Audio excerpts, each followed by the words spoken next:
اعوذ بالله من الشیطان الرجیم. بسم الله الرحمن الرحیم.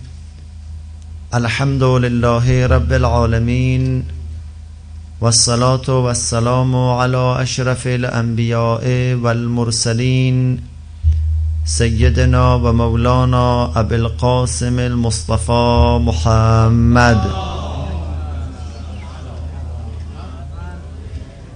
وعلى أهل بيته الطيبين الطاهرين المعصومين الهداة المهديين. اللهم ارزقنا توفيق الطاعة وبعد المعصية وصدق النية وعرفان الحرمة.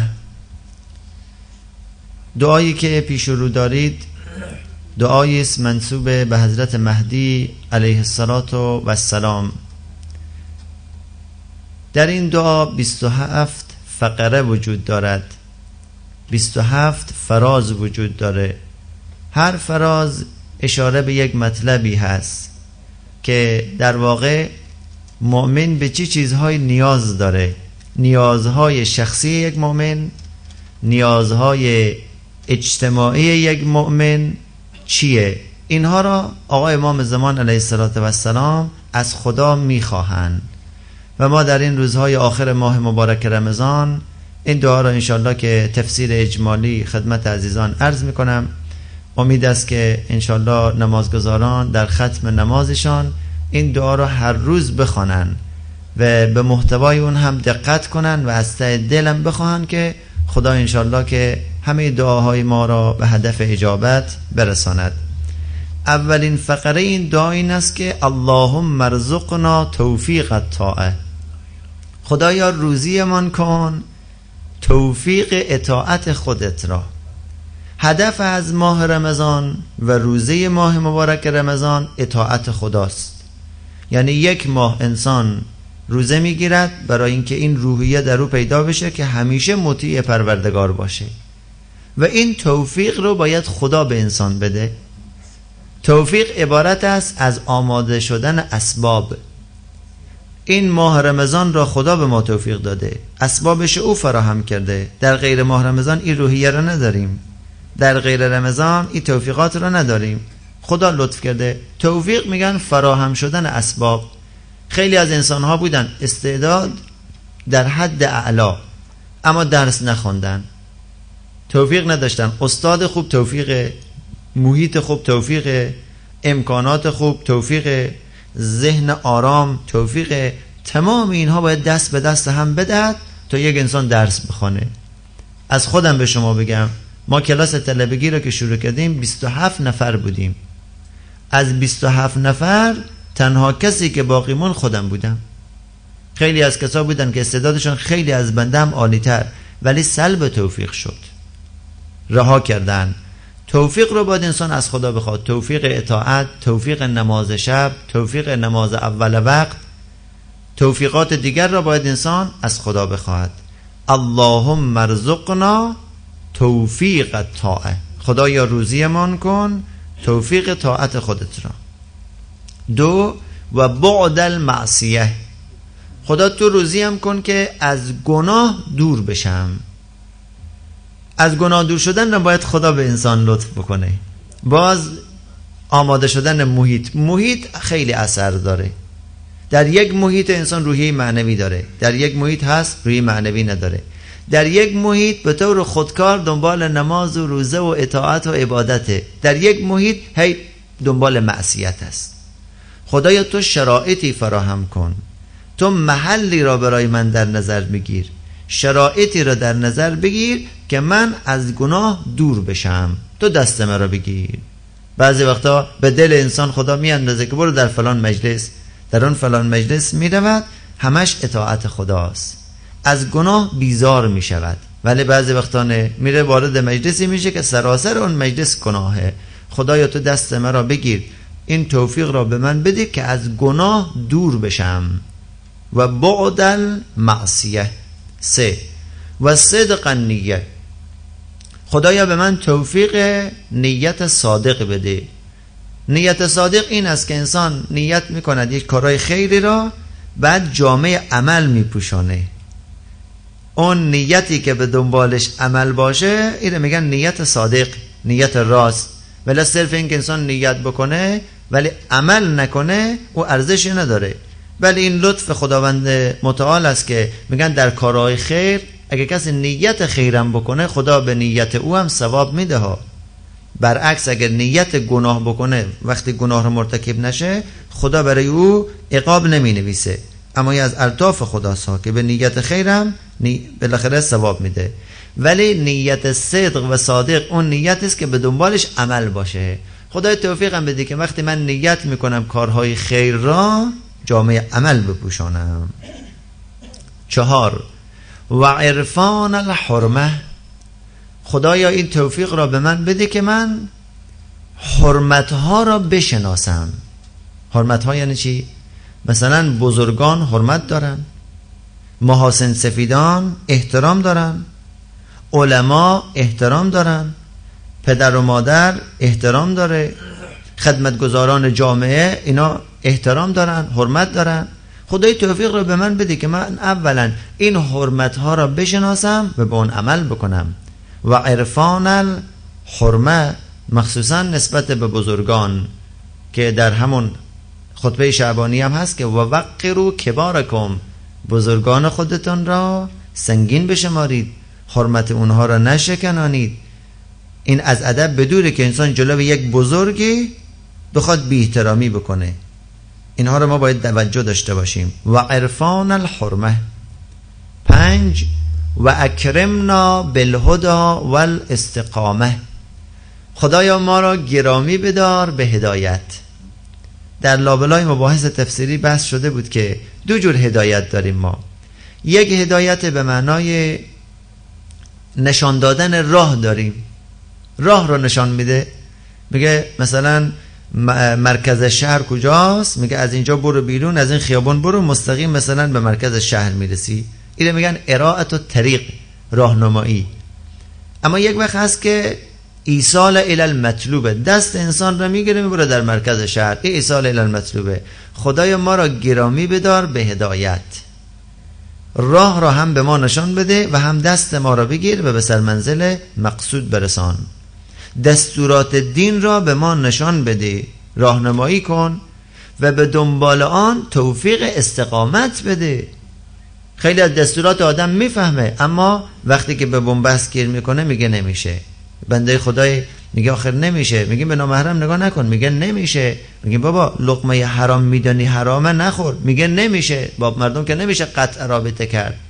این استقامت نداره، این صبر نداره، خودش را معتقد میدانه ولی به دنبالش استقامت نشون نمیده.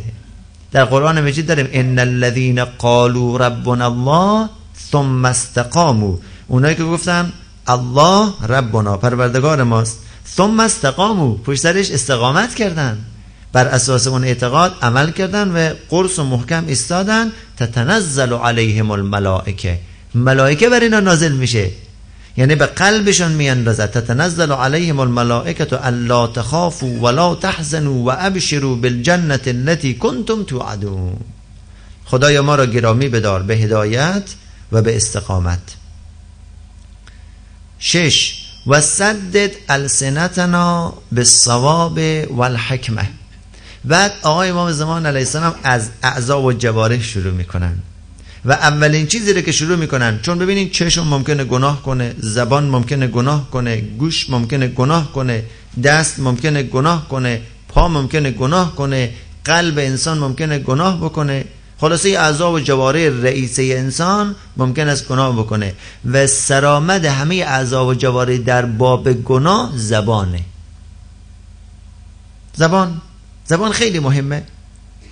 مرحوم فیض کاشانی در محجة البیضاء یک بابی جداگانه‌ای نوشته به نام باب آفات اللسان. این زبان چه آفاتی داره؟ بعضی نوشتن 20 گناه کبیره از زبان صادر میشه، بعضی نوشتن 40 گناه کبیره از زبان صادر میشه.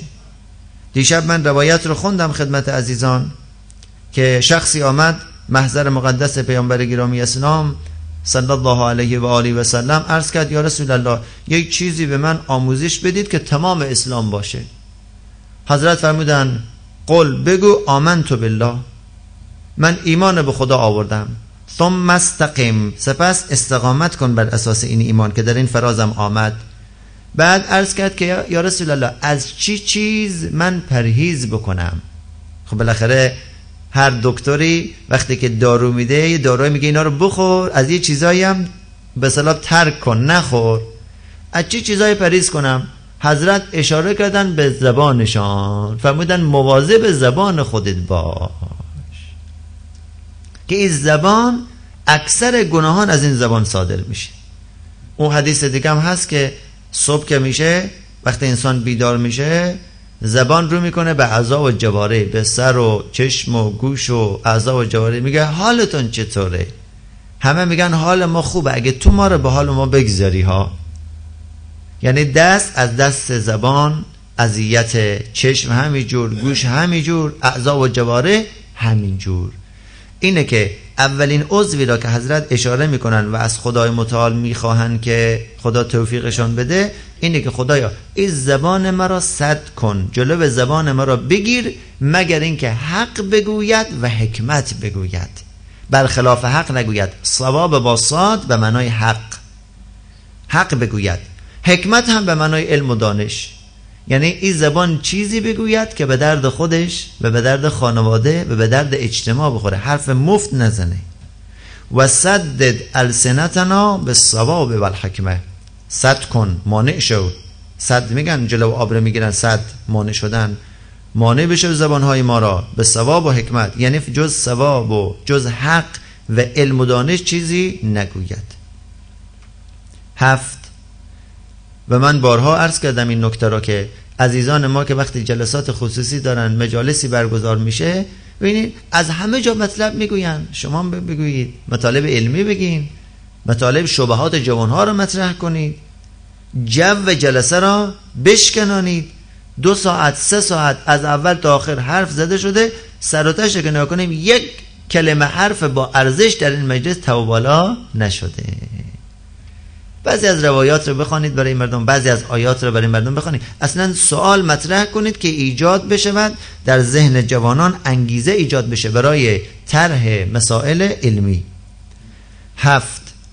واملأ قلوبنا بالعلم والمعرفه، خدایا پر بگردان، املأ یعنی پر بگردان این قلب‌های ما را. قلب مراد قلوب جمع قلب یعنی روح ما را، یعنی اون نفس اصلی ما را مملو بگردان، پر بگردان به علم و معرفت. اصلا انسان بدون علم و بدون معرفت هیچی نداره. میگن شرف نفس به علم است و فضیلت و ادب، نیست بی علم و ادب هیچ شرف انسان را. کسی که اینها را نداشته باشه هیچی نداره. خدایا پر بگردان روح ما را، قلبهای ما را به علم و دانش و به معرفت. 8. و طهر بطوننا من الحرام و الشبهه، خدای این شکمهای ما را، بطون جمع بطن به معنای شکم، خدایا شکمهای ما را پاک بگردان از لقمه حرام و از لقمه شبهناک. واقعا لقمه حرام خیلی اثر داره ها در روح انسان، در روان انسان، در نشاط انسان، در نیت انسان. این رو یقین بدانید که اگر یک وقتی تمایل شما به دین کم شد، خدای نکرده علاقه ما به گناه زیادتر شد، بدانیم در غذای خودمون تجدید نظر کنیم ها، در لقمه‌ای که میخوریم تجدید نظر کنیم. یه داستان قشنگی رو من یک زمانی گفته بودم. یه خانواده‌ای بودن در تهران، اینا زیاد مسائل شرعی رو مراعات نمی‌کردن. یه پسر بچه‌ای داشتن، یه پسر بچه روزی آمد از خانه بیرون، نمازم نمی‌خوندن، از خانه آمد بیرون، اتفاقاً با عده‌ای از رفقای محل آشنا شد. اینا داشتن میرفتن طرف مسجد. گفت کجا میرید؟ اسمش هم حسین بود. گفت کجا میرید؟ گفتن ما می‌خوایم بریم مسجد. مسجد برای چی؟ بریم نماز بخونیم، برنامه داشته باشیم. گفت منم میتونم بیام؟ گفتن بله تو هم میتونی بیا.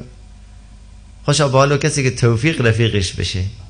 همراه اینا رفت مسجد، اینو گرفت، علاقه‌مند شد به مسجد، همیشه نماز اول وقت میامدم جلو مینشست، تمام احکامی را که عالم و روحانی مطرح میفرمودن همه رو میگرفت یادداشت میکرد. کم کم این نوجوان به درجه شد که هر وقت آقا نمی آمد به جای آقا سخنرانی میکرد. اسمش گذاشتن شیخ حسین. بله اسمش شیخ حسین گذاشتن. مدتی گذشت، این پدر را نصیحت میکرد نمیشد، مادر را نصیحت میکرد که دیندار باشید نمیشد. روزی آمد به خانه، دیرتر آمده بود، غذا نخورده بود. بعد غذا رو خورده بودن. گفت مادر من غذا نخوردم. گفت ما که غذا رو خوردیم چیزی هم نمانده، برو پایین داخل خمره شیره انگور یه مقدار شیره انگور بردار با نان بخور. گفت باشه. آمد یه مقدار از این شیره انگور برداره، دید یک موش کوچیکی افتاده داخل خمره و مرده. آمد گفت مادر من از این شیره نمیخورم. گفت چرا؟ گفت برای که نجس شده. موشی افتاده مرده که ای مادر به خاطر یک جوجه موش که نمیشه دست از این خمره برداره انسان. گفت من نمیخورم. رفت، مدتام از شهر بیرون بود، از محلشان دور بود. بعد از 1 سال آمد، میخواست وارد خانه شه، پدر مادر رو یاد کرده بود به اصطلاح. اتفاقا روز عاشورا بود که آمد. همون رفقای قدیمی رو دیده بودن. یا الله حسین آقا کجا بودی؟ ما مدت است دنبالتو میگردیم. اتفاقا ما تو رو امروز لازم داریم. چه کار دارید؟ امروز ما میخوایم شبی بکشیم. شبیه روز عاشوراست، یکی میشه امام حسین علیه السلام، یکی حضرت ابوالفضل میشه، یکی شاهزاده قاسم میشه، از اون طرف هم یکی یزید میشه، یکی عبیدالله زیاد میشه، یکی شمر میشه، هر کسی یه چیزی میشه. تو باید بی که من بلد نیستم. گفت نمیشه، امروز یک نفر ما نیومد، تو باید نقش او رو بازی کنی. دسته رو گرفتن و بردن داخل مسجد. خب حالا قرار من نقش کی رو بازی کنم؟ گفتن تو باید نقش شمر رو بازی بکنی. ای بابا، لباسای شمر را بر تنش کردند و کلاهی هم بر سرش کردند و یه سبیلای خیلی عجیب و غریبی هم براش درست کردند. خب مردم هم آماده شدن برای نگاه کردن شبیه. پرده کنار را اینو شروع کردن به اجرای برنامه. پدر مادر شیخ حسین هم اتفاقا روز عاشورا آمدن مسجد. مادر دید حسین آقا شده شمر، پدر دید حسین آقا شده شمر. مجلس تمام شد، رفتن به خانه. حسین آقا آمد. بابا گفت بابا جان تو ببین 1 سال نبودی، آمدی آبروی ما رو بردی امروز. تو خب لااقل ابوالفضل میشدی، علی اکبر میشدی، قاسم میشدی. ببین نشته رو نگاه کنی. گفت بابا جان کسی که شیره نجس به بچه خودش بده انتظار علی اکبر شدن نداشته باشه. شمرم شدم تازه زیادم ها. و طهر بطوننا من الحرام و شبهه. کسی که هر گوشتی میخوره، هر غذایی رو میخوره، اصلا چشما رو میبنده، دهن رو وا میکنه، این شکما رو پر میکنه، هیچ باکش هم نیست، انتظار داره بچه او نماز بخونه. اصلا نماز نمیخونه، اصلا علاقه به دین نداره، اصلا قرآن رو خرافه میداند. لقمه حلال اثر داره. بسیار مواظب باشیم. این صرف دعا نباشه که ما به زبان فقط بگیم و طهر بطوننا من الحرام و شبهه، اما وقتی که به پای سفره رسید لقمه بزنیم. اینا رو مواظب باشیم. و طهر بطوننا من الحرام و شبهه. حرام چیزیه که یقین داریم این حرامه. شبهه اینه که میفهمیم یه شخص مراعات نمیکنه، یقین نداریم، میفهمیم این مراعات نمیکنه ولی شبهناک هست. از شبهات هم حتی باید بپرهیزه انسان. اون شب من یک روایت گفتم که کسی که به سن 40 سالگی میرسه باید عصا دستش بگیره. این 2 توجیه داره. یک توجیه مادی داره که انسان چون به سن 40 سالگی میرسه یک ضعف بر او عارض میشه، برای که سکته و امثال ذالک گیرش نه، اینه عصا دست بگیره که رو پاهام فشار نیاد. یکی اینه که به سن 40 سالگی رسید اگه تا به حال مراعات شبهناک را نمیکرده، از این به بعد عصای احتیاط دست خودش بگیره، هر کاری رو نکنه، هر سخنی رو نگه، هر غذایی رو نخوره، هر جایی نره، این شبهناک ها رو دور کنه. و طهر بطوننا من الحرام و شبهه. این مال شکم. 9 وکفف ایدینا عن الظلم و السرقه. ایدی جمع ید، دست. وکفف یعنی باز بدار. خدای دستهای ما رو باز بدار از ظلم به دیگران. اگه بخوام حق کسی رو ضایع بکنم، از اینکه دست من بخواد دزدی بکنه، سرقت یعنی دزدی بکنه. دزدی شاخ و دم هم نداره ها. یک وقت مال کسی رو دزدی میکنه، یک وقت آبروی کسی رو دزدی میکنه، هر دو دزدی است. یک وقت وقت مردم رو ضایع میکنه، اینم یک نوع دزدی است. یک کسی را کارگری را گرفتن 5 ساعت باید اینجا کار کنه، صاحب کار وجود نداره، وقتش تیر میکنه، ساعت تیری میکنه، میگه صاحب کار که نیست، 3 ساعت برای او کار میکنه، کار مفید انجام میده، 2 ساعت از وقت را دزدی کرده. این شخص روز قیامت بازخواست میشه. وکفف ایدینا عن الظلم و السرقه، خدایا باز بدارید دستهای ما را از ظلم کردن به دیگران، از سرقت، از دزدی.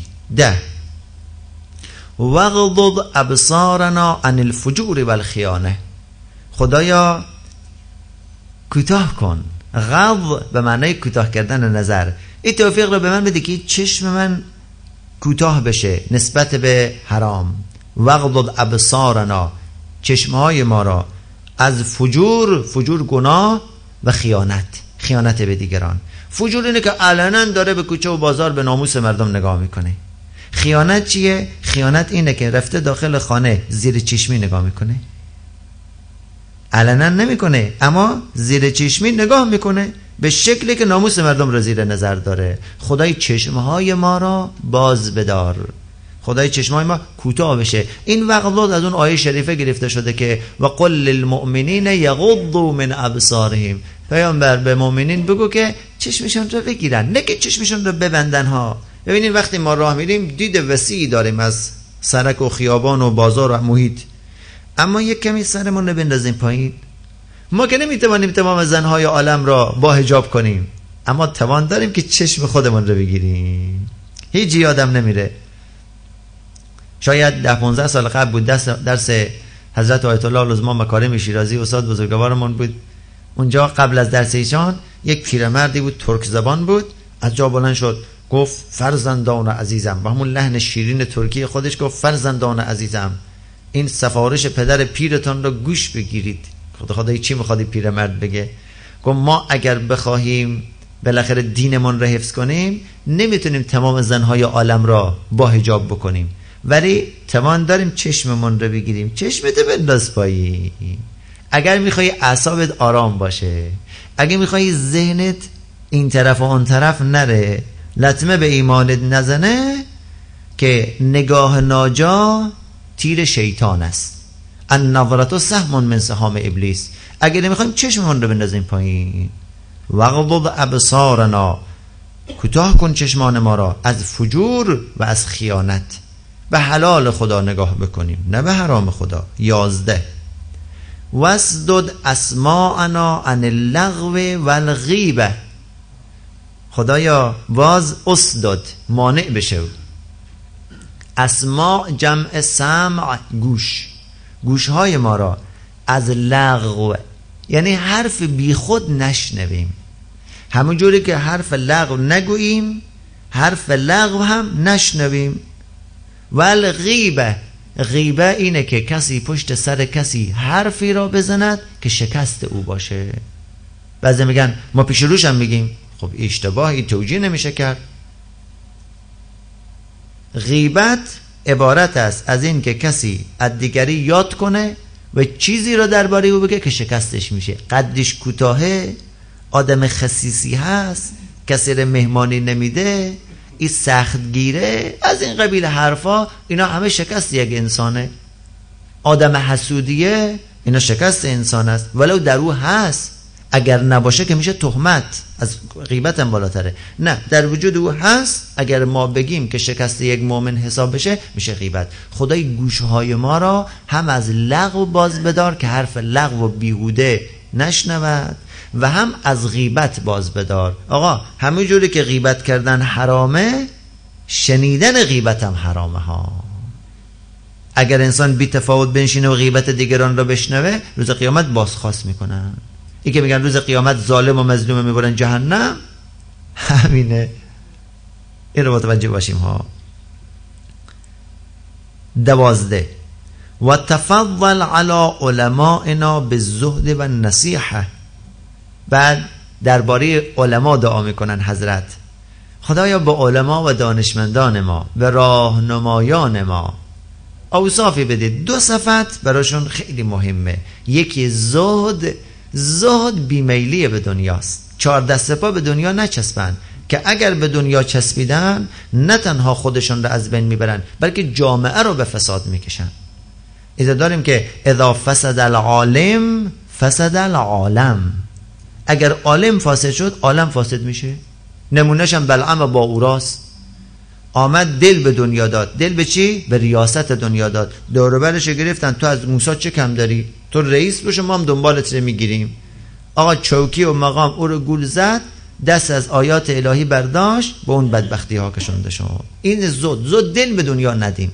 ولی یک دانشمند باید تأمین بشه اما خودش دنبال دنیا نباشه. لذا یک معیار خوبی به ما دادن. شما اگه میخوای مجتهد را بشناسی، اگر عالم دینی را میشناسید، اگه میخواین کسی را بشناسین که آیا برای خدا کار میکنه یا برای دنیا، از حرفاش شما باید در بیارین که دنبال دنیاست یا دنبال خدا. به قول بنده خدا دنبال خداست یا دنبال خرما. از حرفش پیداست. هی تعارف میکنه بله ما اینجوری هستیم و ما اینجوری هستیم، از لحنش پیداست که دنبال چیه. آقای امام زمان دعا میکنن که خدایا با علماء ما زهد بده، یعنی دل نداشته باشن به دنیا. بله ممکنه دنیا رو داشته باشن، خدا لطف کرده ارث راه دیگری بالاخره به دستشون آمده، اما برای دنیا کار نمیکنن، بیمیلن به دنیا.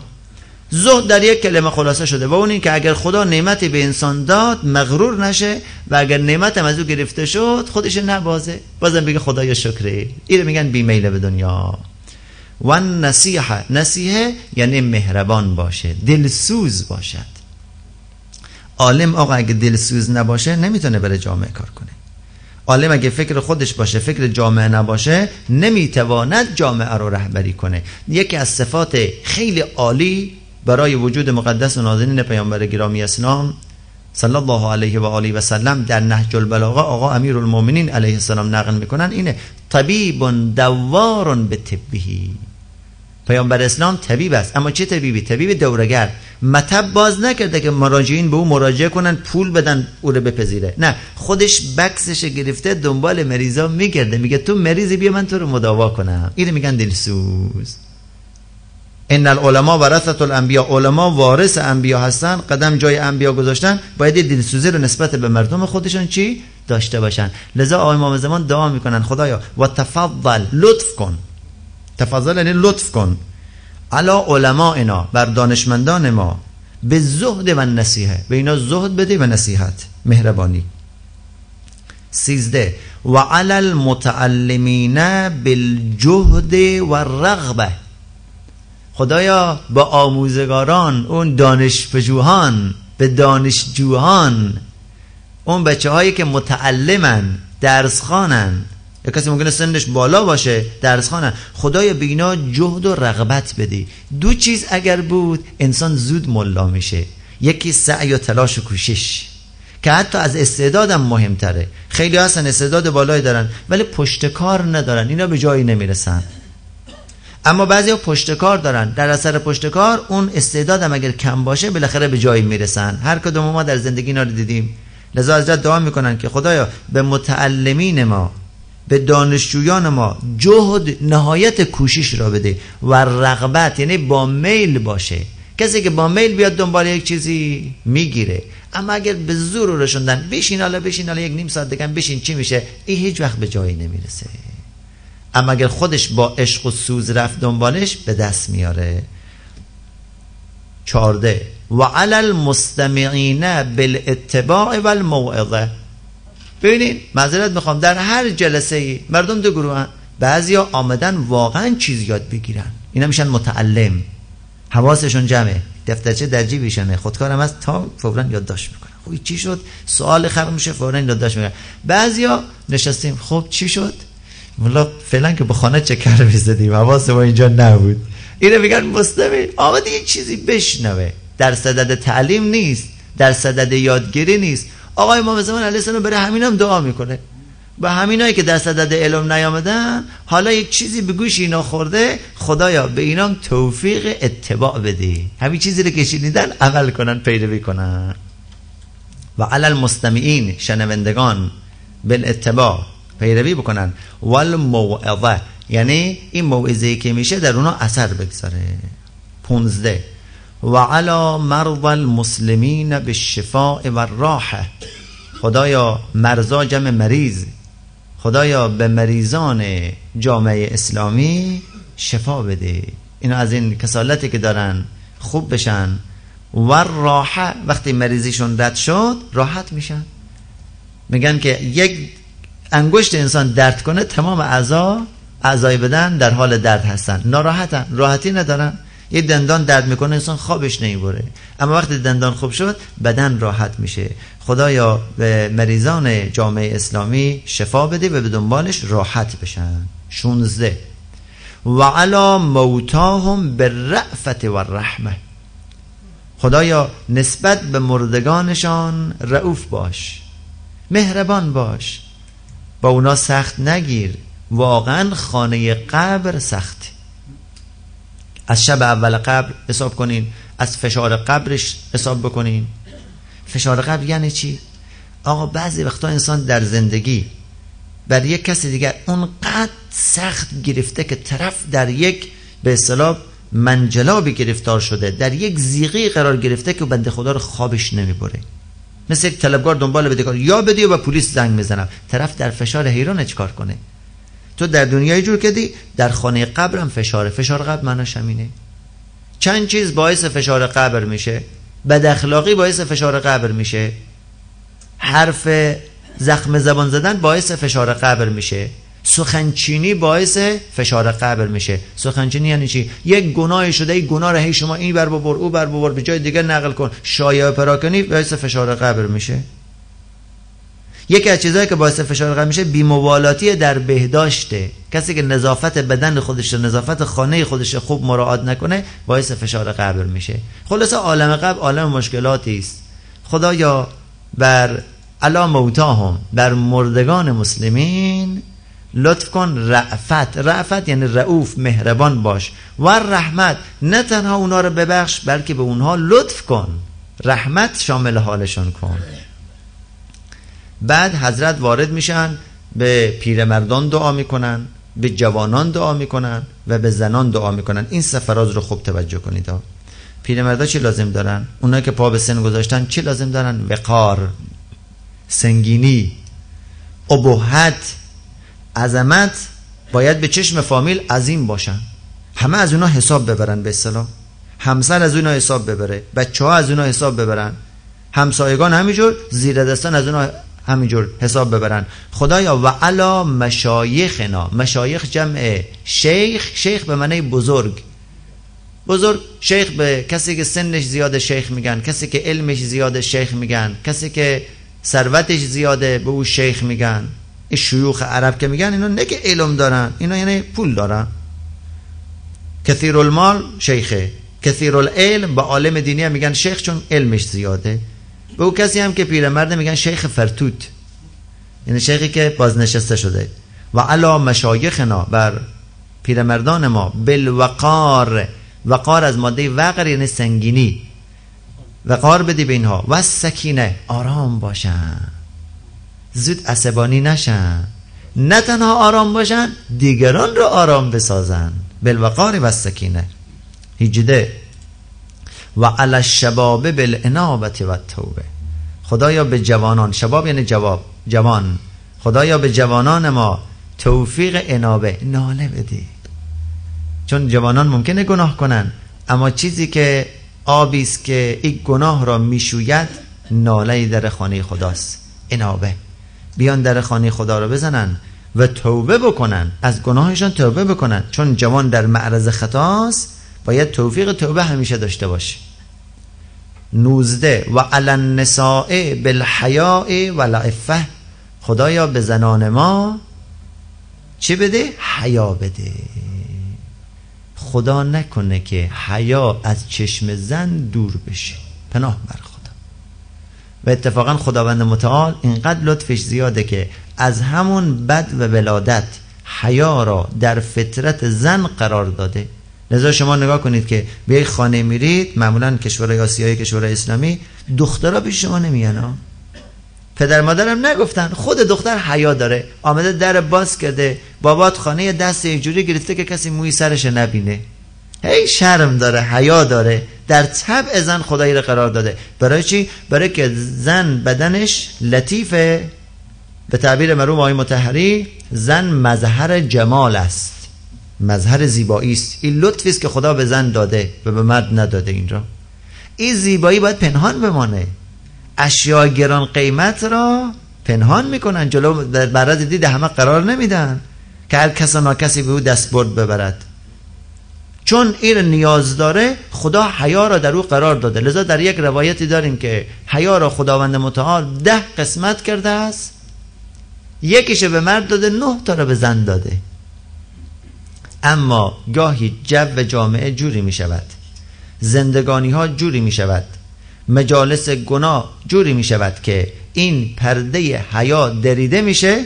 این دختری که باید پیرو زهرای مرضیه سلام الله علیها باشه، با حجاب کامل در جامعه حاضر بشه، با چشم دریده، با لباسهای دریده در مقابل مردان نامحرم ظاهر میشه و چی بی حیایی‌هایی که نمیکنه، چی بدبختی‌هایی که به وجود نمیاره، ارزش خودش هم پایین میاره، جوانان مردم رو هم به بدبختی میکشه، مردان رو هم به بدبختی و بیچارگی میکشه. لذا بکوشیم دختران ما باید با حیا بار بیان. و علی النساء بالحیا، این حیا باشه که به دنبال حیا عفت هم هست. اگر پرده حیا دریده شد، عفت دخترم به خطر میفته. او در گرانمایه‌ای که در وجود دختر هست و عفت اگر از او گرفته شد، جامعه فاسد میشه. علمای اخلاق میگویند که 2 تا صفت است که در جامعه باید باشه و الا اگر نبود فاتحه انسانیت این جامعه رو باید خواند. انتظار انسانیت درش نداشته باشیم. یکی غیرت برای مردها، یکی هم حیا برای زنها.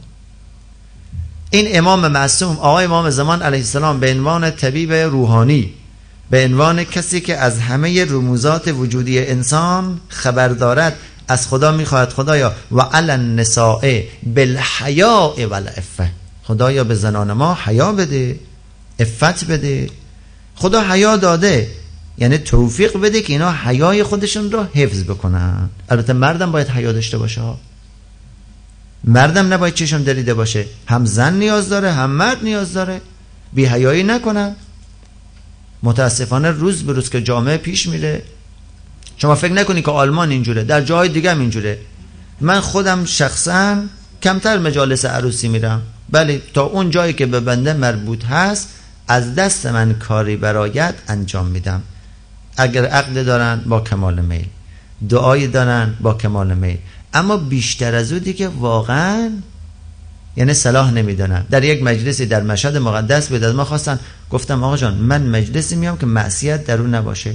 یک چند دقیقه نشستم، یک موزیک شادی که یقینا غنا بود. آقا دیدم این جوانها که بلند شدن برای رقص بمانن، پیرمردان بلند شدن برای رقصیدن. این بی‌حیایی نیست؟ واقعا بی‌حیایی است. دیگه ما بدون اینکه به کسی بگم از اونجا بلند شدم، سوار تاکسی شدم، آیا آقا قایدری، گفتم آیا آقا قایدری نداره دیگه. اگر کسی حیا نداشته باشه در اون مجلس نشستن درست نیست. خدا انسان را میگه خلیفه خداست، این آمده نشسته، حالا وای از اون کارهای دیگری که انجام میشه در مجالس. و علی النساء بالحیاء والعفه. 20 و علی الاغنیاء بالتواضع والسعه. خدایا به ثروتمندان ما تواضع بده. این ثروت، یک ثروت در عین خوبی، مال ثروت خوبه، یعنی در قرآن هم از اون تعبیر به خیر شده که خوندیم در باب وصیت که اگه کسی خیری رو به جا بذاره این مال به جا بذاره. ولی متاسفانه عوارضی داره، هر چیزی برای خودش عوارض داره. یکی از عوارض ثروتدار شدن تکبره، طغیانه.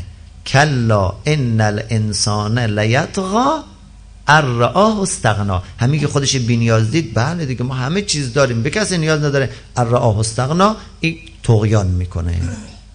اون وقت ثروت بدی به جامعه ما، چون جامعه بدون غنی نمیشه. همه میگیم خدای ما را بی‌نیاز بساز، اما خدایا توفیقی بدی که ظرفیتش هم بدی که خودش گم نکنه.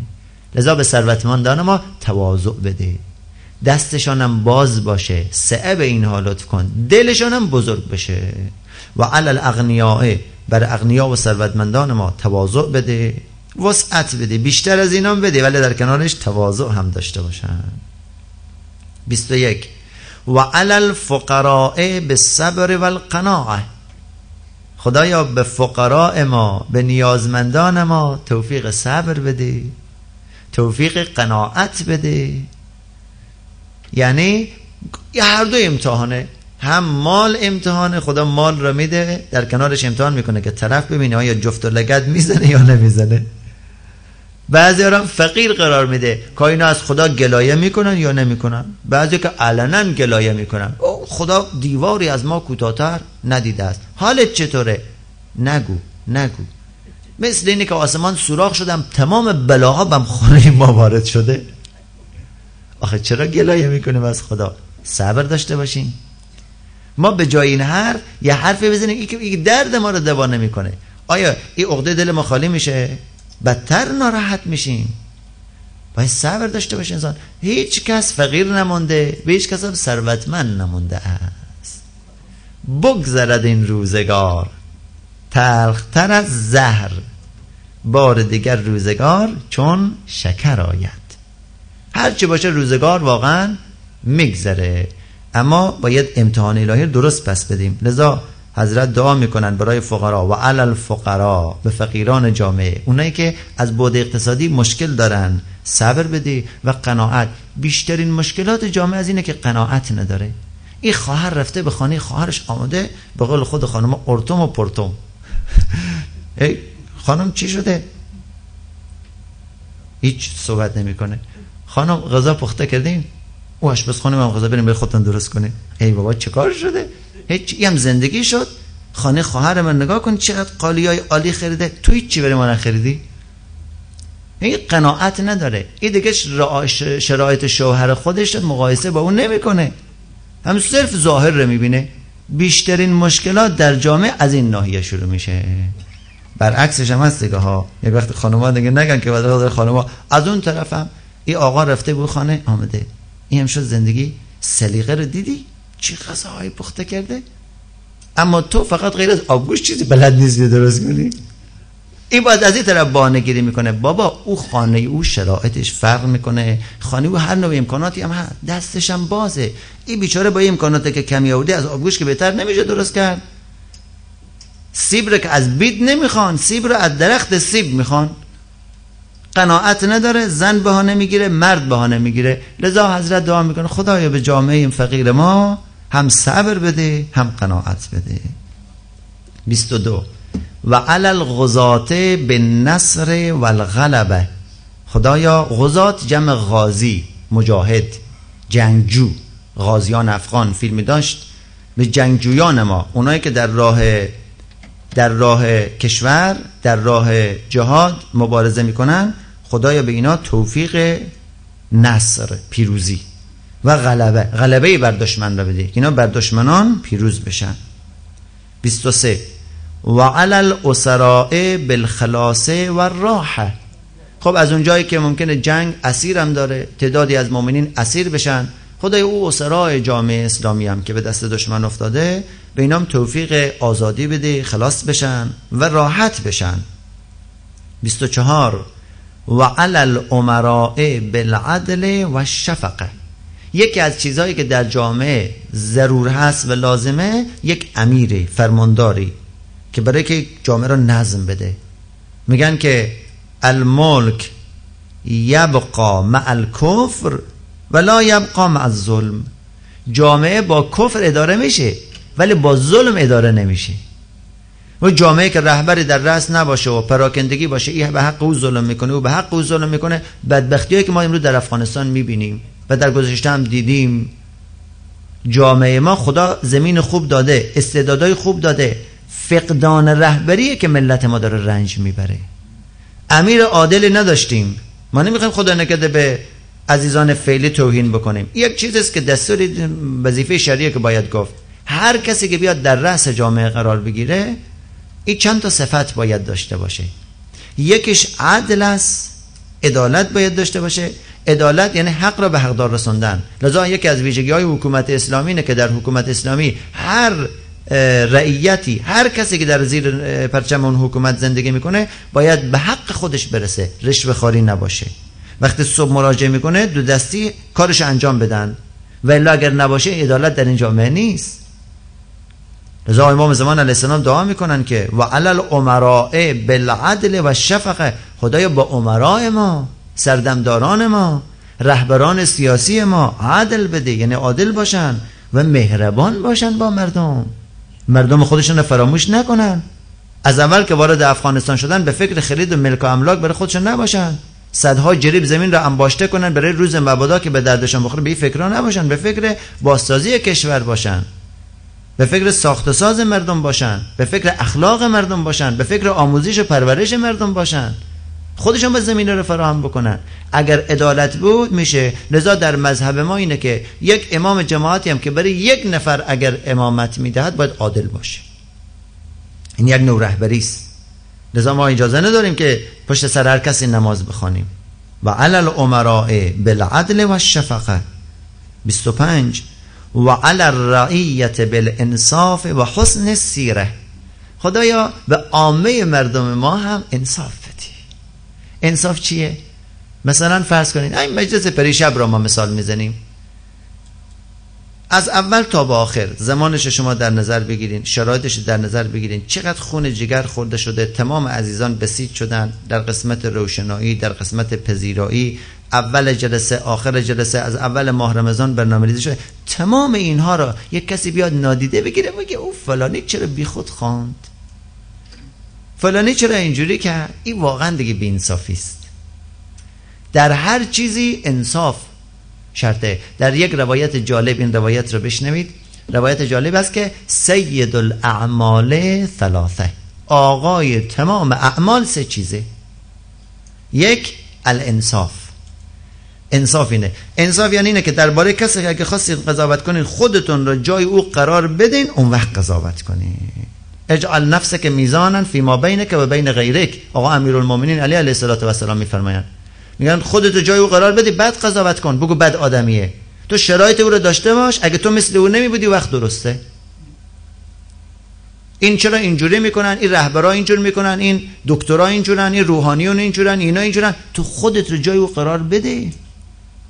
و از اونجایی که نوع مردم همه که یک چیزی خوشش نیامد فوراً اعتراض میکنه، این چرا اینجوری شد، چرا اونجوری شد. لذا حضرت دعا میکنه که خدایا به رعیت، به مردم عادی ما انصاف بده، بی‌انصافی نکنن. اگر بدی ها رو میگن خوبی ها رو پشت سرش بگن. اگه طرف یک مثلا 10 تا خوبی داره یک بدی داره او رو نادیده بگیرن. اصلا سید الاعمال ثلاثه و روایت رو تکمیل کنم. آقای اعمال سه چیزه، یکیش انصاف است، یکی مواسات در ماله، یعنی انسان وقتی میبینه فقرایی هستن کمک کنه به اونها، مواسات، روحیه اجتماعی داشته باشد. و یکی هم و ذکر الله علی کل حال، همیشه انسان به یاد خدا باشه.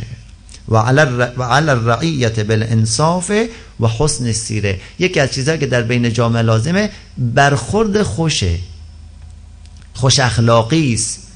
انسان در بین جامعه چی باشه؟ خوش برخورد باشه، خوش اخلاق باشه، با اخلاق نیک برخورد بکنه و حسن سیره. و الا اگر قرار بشه که از راه منازعه و دعوا و اینا وارد بشه، روز 5-6 تا جنگ باید بکنه. با گذشته، با عفو، با بزرگواری است و حسن سیره. خدا این رو لطف کن به رعیت ما. 26 و بارک للحجاج و الزوار فی الزاد و النفقه.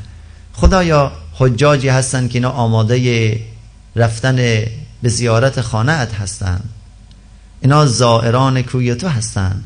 خدایا برای اینها زاد بده، دستشون باز باشه.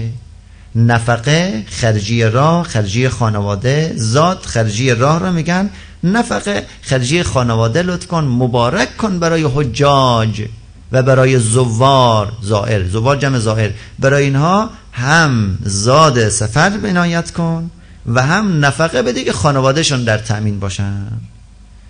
27 وقض ما اوجبت علیهم من الحج والعمره.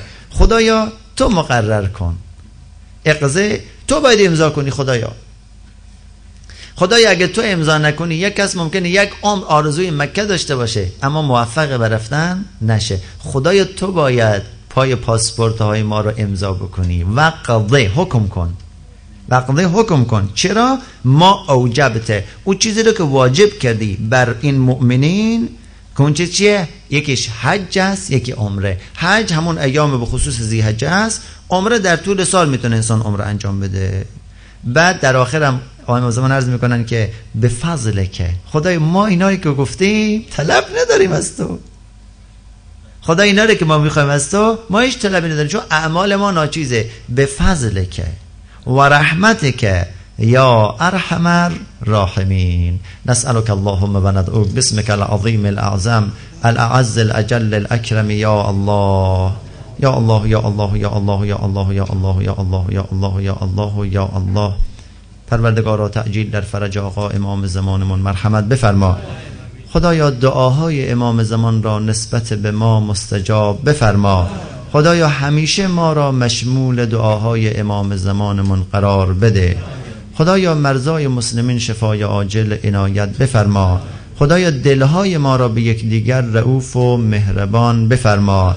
خدایا بر این محبتی که در میان این جمع ما احساس می شود، خدایا این محبت را نگیر و بر این محبت بیفزای. خدایا همه ما را به وظایف شرعیه من آگاه و آشنا بفرما. کشور عزیز ما افغانستان را به آرامش کامل برسان. انباط و گذشتگان مؤمنین و مؤمنات، انباط جمع حاضر